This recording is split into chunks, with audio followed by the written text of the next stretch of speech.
saudara akan ada dua dokumen. Satu ialah kenyataan akhbar, tapi yang lebih seksi is the Shangri La Hotel one.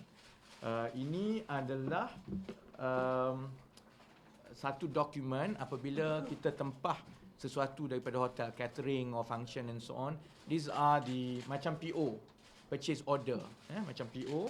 Dia ada semua tarikh apa, bila, di mana, makannya apa, nak bayar di mana dan sebagainya. Okay.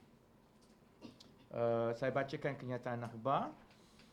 Pada 17 Jun 2011, dan saudara-saudari boleh semak perkara ini, kita dah semak. On 17 of June 2011, Perdana Menteri dan isteri telah mengadakan satu majlis pertunangan anak perempuan beliau dengan pasangannya dari Kazakhstan di Sri Perdana.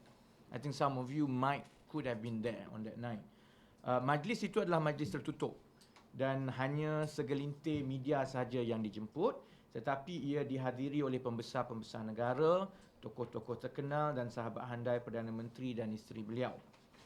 Sejurus selepas majlis itu dilangsungkan, keadilan telah pun mempersoalkan sama ada perbelanjaan majlis tersebut ditanggung oleh rakyat Malaysia. Right after that we have asked whether is this a private affair ataupun and if it's a private affair, it shouldn't have been closed. I mean, if it's a public affair, sepatutnya it shouldn't have been closed. Because it's closed, it should have been a public affair. And if it's a public affair, was it paid for by the public?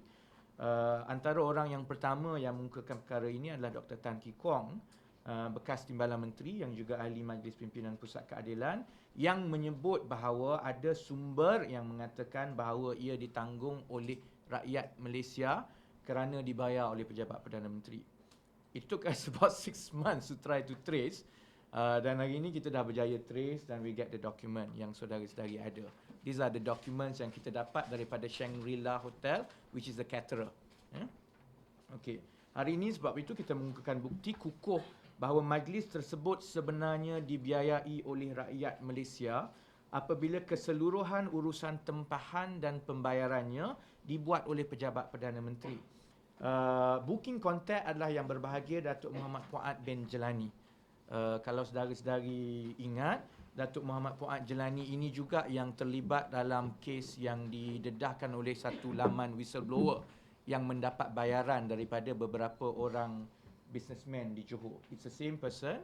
Kalau tak silap saya, beliau ialah setiausaha sulit pribadi Perdana Menteri. Jadi dokumen yang disertakan bersama adalah dokumen tempahan catering, the purchase order. Kalau saudara pergi secara detail after this, which I'm sure you will see the cost is as follows. Kos jamuan VIP seramai 36 orang, that is on second page. Second page kat bawah tu, VIP western set menu, campur dengan service charge and everything at RM500.22 per person. That's RM18,702. Majlis pertunangan. Saya bertunang jauh lagi rendah itu. Kos jamuan tetamu seramai 862 orang. If you see at second page, bottom right, awalnya dia letak hanya 774, but the final attendance adalah 862 orang. Dia punya kos, normal western set food, dia comes down to RM359.60.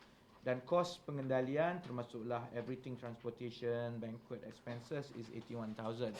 Jadi untuk satu majlis pertunangan yang kecil pada malam itu telah kosnya kepada rakyat Malaysia adalah RM409,767. Yang ini kenyataan politik sedikit. Okay, I have to say this. Rakyat memahami kehendak dan citarasa Perdana Menteri dan isterinya yang sememangnya mahukan majlis dan jamuan yang terbaik untuk tetamu mereka. We understand their expensive taste. Fair enough. It's their right to have expensive taste. You know, we can't expect everyone to have cheap wedding like mine.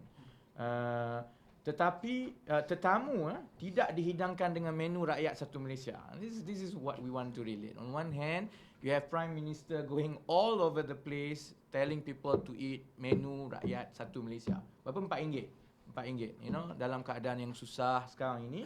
Tetapi tetamu beliau dalam majlis pertunangan anak ini, menunya mirip santapan diraja. Kalau tengok pada menu kat depan, I had a fun time going through it.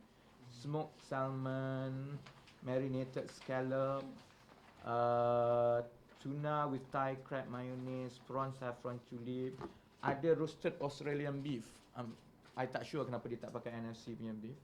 But it's Australian beef fillet. Beef to use is Wagyu beef only. And so if you go through this, clearly this is not something yang rakyat kebiasaan. Even middle class in Malaysia is used to. Sebab itu kita kata, sementara itu hak peribadi mereka untuk mempunyai citarasa yang tinggi adalah sangat memualkan apabila wang rakyat digunakan untuk memenuhi nafsu dan citarasa mereka itu.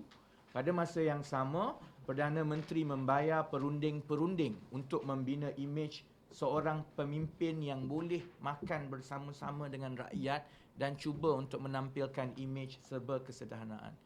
You know, not only behind our back, he does this kind of things. And this is only one. And we will continue to dig because I'm sure there are a lot more than this. But he also spends a lot of money paying consultants to build an image that is pro people. He can sit down, dia boleh faham apa perasaan rakyat and so on. And that's why I'm not surprised Prime Minister's budget is the highest.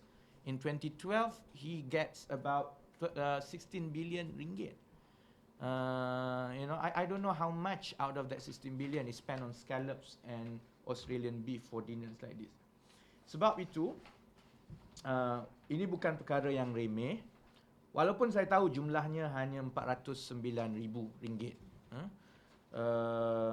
Kerana ia melambangkan sikap sambil lewa kerajaan. Bermula daripada Perdana Menteri sampailah ke menteri-menteri, sampailah sekarang ini timbalan Perdana Menteri when it comes to accountability on public money. And I can understand Datuk Seri Shahrizad's punya argument perhaps with the Prime Minister. How could you expect me to be transparent about my 250 million when I know the kind of spending and extravagance that you spend using the public money? If we have this kind of leaders in government, do not talk about ATP, GTP, corruption and so on, because none of them has the moral capacity or standing to really be serious about eradicating corruption. Keadilan berpendapat bahawa sudah sampai masanya satu Suruhanjaya Diraja ditubuhkan bagi menyiasat penyelewengan wang rakyat oleh Perdana Menteri, menteri-menteri dan timbalan menteri yang telah didadahkan setakat ini. Kalau kita nak berharap kepada SPRM ataupun polis, I don't think we will get anywhere. Kerana ini melibatkan pimpinan yang tertinggi all the way. We will not get any action. Kecualilah kalau ada satu Suruhanjaya Diraja yang melihat dan mengkaji dan menyemak harta perbelanjaan setiap orang pimpinan kerajaan Barisan Nasional dalam kerajaan sekarang. Perkara ini akan dibincangkan bersama-sama rakan di dalam Pakatan Rakyat. Parlimen akan bersidang minggu depan. Majlis Pimpinan Pakatan Rakyat adalah pada hari Selasa dan kita akan bawa perkara ini dan kita akan perjuangkan melalui Dewan Rakyat minggu depan. Well, he has to answer because kalau you tengok muka surat, okay, kalau saudara tengok muka surat 2, signage billing tu di bottom left billing, selepas diletakkan harga to be billed to PM's office, letter of undertaking by 15 June 2011. Even kalau Perdana Menteri finally reimburse this figure to PM's office, he has to answer and he has to come clean. And he has to show proof that sebenarnya he has reimbursed. And even that, the moral standing, the fact that you menggunakan pejabat Perdana Menteri untuk satu majlis peribadi seperti ini is wrong. And this is clearly ordered account Perdana Menteri, post as pejabat Perdana Menteri OCS dinner, address bangunan Perdana Putra dan bill to PM's office. So he cannot continue to be silent seperti mana dia diam dalam semua kes-kes yang lain. He has to at least show us the proof that he has reimbursed it. And even if he has reimbursed it, we want to know where he gets the money. That's a lot. Almost 500,000 for a majlis pertunangan.